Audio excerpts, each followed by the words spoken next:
a little less than 2 years ago, there's an interview process. So then I was invited a little less than 2 years ago. And then by that December, so December 2010, I had my core team.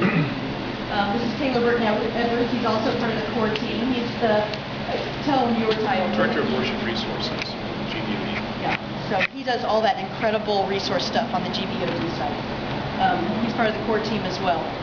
Taylor and I really, we put our brains together even before December. So by December, when we met with the core team, we needed to have in place the imagery, because I believe in brainstorming with a group as part of the process. But you don't brainstorm from ground zero.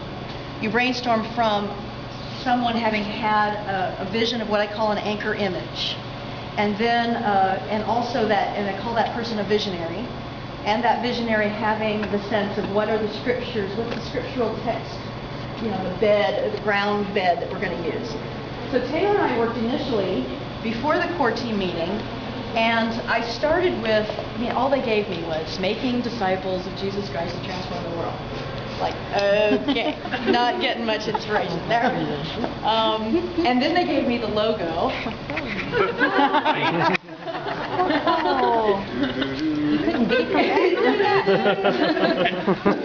Okay.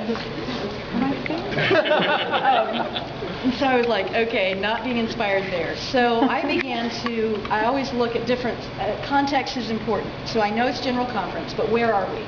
We're in Tampa. So I went to, on the internet, look at pictures of the convention center. I see it's right on the water. I'm like, okay, there's a starting point. We're on the water. But 2 general conferences ago, it was all about baptism, so I wasn't going to go with baptism. So I go back, and I'm looking at the logo, I'm looking at the pictures of Tampa, the water, and there's a blue swoop in the logo that started to speak to me. Shoreline, right? It's the shoreline. And I thought, whenever I look for an anchor image, I ask myself, is this metaphor deep enough for it to last 10 days, right? Or if you're doing a worship series, you know, over like a 6-week series, Advent, a 4-week series. I'm always asking the question, is this starting metaphor deep enough? Or is it just a hook, right? A hook is not going to last as long. So is it deep enough to last? And for General Conference, it's got to last for 10 days. So I started to really play with Shoreline. And the next thing I do is I go to the internet, I start surfing Google Images, and I start to just pull images that are going to inspire me. Then I start to pull facts. I found out that Tampa has the most instances of lightning in the whole United States. And I was like, okay, that'll preach. So I began to think storms and all this stuff. And then Taylor and I started to talk. And we talked about that Mark is the focus of this lectionary year. And it was like, wow, in Mark, Jesus is constantly at the shoreline. So we started going through the whole book of Mark and just pulling out all the shoreline stories. Sea of Galilee, right? And there were like 15 of them, a whole bunch. And we said, we just need 10, we need to pick 10.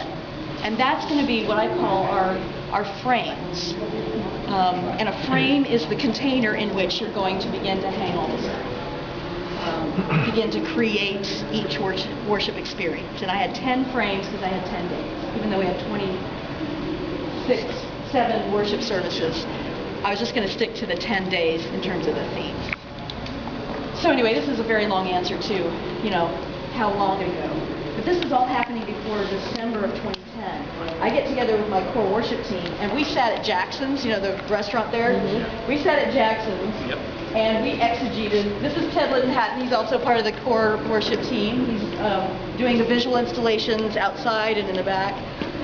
We got together and we exegeted our patooties off, sitting out at Jackson on the water. And, it just was so rich.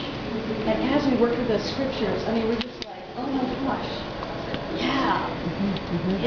And so it really helped to have a starting point. I already had this we picked the 10, and then we were able to just start brainstorming. And the incredible creative minds that were around that table, just began to give me a wealth of theological depth to create out of.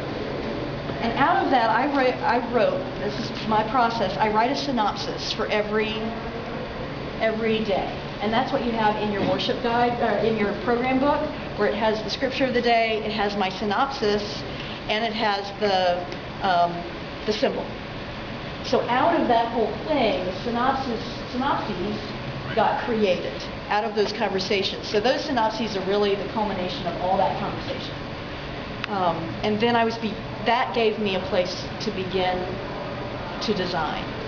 Now, these folks gave me song ideas, gave me liturgy ideas, and that's sort of the general brainstorming. And then I started just, molding each one.